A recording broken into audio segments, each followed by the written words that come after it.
코로나 바이러스는 지구촌의 풍속도를 일시에 바꿔버리고 우리 삶의 모든 면에 심대한 충격을 안겨주었습니다. 단순히 그 이전으로 다시 복귀한다고 하는 것은 사실상 불가능하다고 전문가들은 진단합니다. 뉴노멀, 새로운 일상이 지배하는 시대가 될 것이라고 말합니다. 전에는 BC와 AD로 역사를 구분했는데 심지어는 BC와 AC로 구분해야 한다고 말하는 이들도 있습니다. Before 코로나 그리고 After 코로나로 구분해야 한다는 뜻이죠. 치료제와 백신이 개발되어도 코로나가 끼친 영향이 결코 사라지지는 않을 것입니다.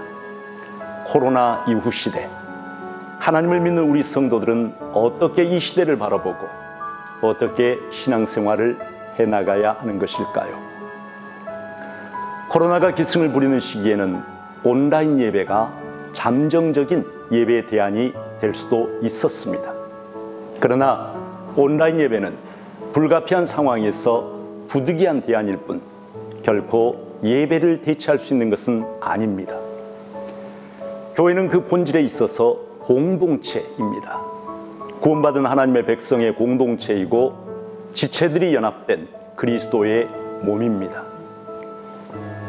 종교개혁자 루터는 교회를 커뮤니오 상토룸, 즉 성도의 교제 이렇게 정의했습니다. 하나님은 구원받은 성도들이 공동체를 이루어서 한 마음 한 목소리로 하나님께 예배드리는 것을 기뻐하시는 분이십니다. 코로나 이후 우리 삶의 많은 부분이 오프라인이 아닌 온라인상에서 이루어진다 해도 예배는 결코 그렇게 되어서는 안 될 것입니다. 서로 사랑하고 서로 섬기고 서로 기뻐하면서 드리는 공동체 예배를 온전히 회복하는 것이야말로 참으로 중요한 문제라는 것이죠.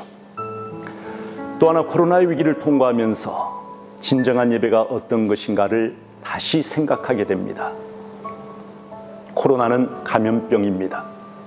비록 치료제와 백신이 아직 개발되지는 않았다 해도 어떻게 코로나를 예방할 수 있는지는 우리 모두가 알고 있습니다. 위생학적 관점에서 우리가 유의하고 준수해야 할 방역 규칙이 있는 것이죠. 그러나 하나님을 섬기는 예배는 그런 틀 안에 갇혀서는 안 됩니다. 위생 규칙을 무시하자는 말이 아니라 살아계신 하나님을 바라보면서 그런 것들을 초월할 수 있는 믿음의 진정한 생명력을 가져야 한다는 말입니다. 하나님은 코로나보다 훨씬 더 크신 분이십니다. 그런데 안타깝게도 많은 사람들이 코로나에 가려 하나님을 보지 못합니다. 코로나 때문에 예배도 쉽게 뒷전으로 밀어버립니다.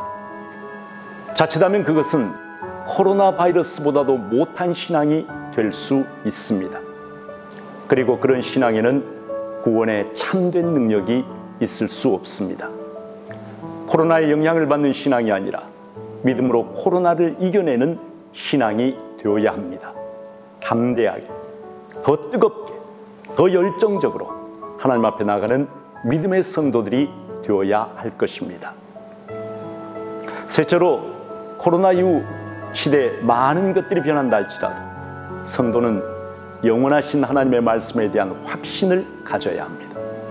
우리는 지금 격변의 시대를 살고 있습니다. 10년 후 2030년이 어떤 모습일지 우리 중 누구도 자신 있게 말할 수 없습니다. 모든 것이 변하고 있습니다. 그러나 모든 것이 변한다 해도 변치 않는 것이 있습니다. 하나님의 말씀입니다. 하나님의 말씀은 영원합니다. 푸른 마르고 꽃은 시드나 우리 하나님의 말씀은 영원히 서리라 하라. 성경은 그렇게 선포합니다. 영원하신 하나님의 말씀을 붙잡고 사는 사람은 그 삶의 기초를 흔들리지 않는 반석 위에 놓고 사는 사람입니다. 말씀에 대한 확신이 흔들리면 우리 삶 전체가 흔들립니다. 그리고 이 시대의 물결에 휩쓸려 떠내려가 버리게 됩니다. 변화의 물결 속에서도 영원하신 하나님의 말씀을 붙잡는 복된 성도들 다 되시기를 축복합니다.